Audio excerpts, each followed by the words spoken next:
It's almost like they're looking for validation on their trades. I'm curious to hear from you. How did you learn these things? Was it the mentor who kind of taught you to stick to one thing, or did you have to kind of come to a reality check or something?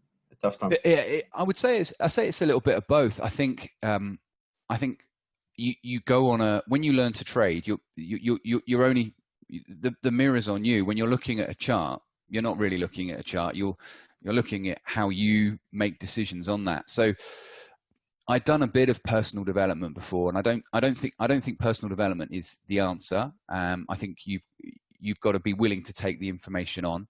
But yeah, my first mentor was brilliant because he would challenge me. So I'm big on that. I'm big on having mentors, but I think it's very important that you distinguish between somebody who's your mentor and people you chat about trading with. Because some traders are very good traders, but they may give you advice based on how they do things, and that might not be right for you. So a good mentor should be somebody who trades. I don't buy into a mentor that doesn't trade, that's just coaching you. It's like my personal trainer. I wouldn't have a personal trainer that wasn't in good shape, because you only learn a certain thing from theory. But they also have to have the skill to be able to point you in the right direction that's right for you. And some traders can't do that.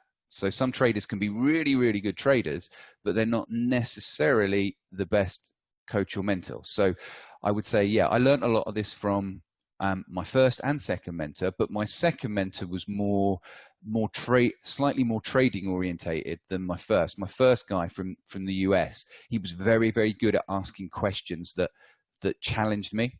Really good at saying, I'd often say things like, so what do you think about a Euro US? And he'd go, well, I don't know. What do you think? So he would just do this subtle thing where he wouldn't answer the question. He'd force me to tell him why I'm asking it, and then he'd answer. And I do this with my clients. It's like they hit the tennis ball over to me and say, what do you think about this? And I'll just say, well, I don't know. What do you think about it?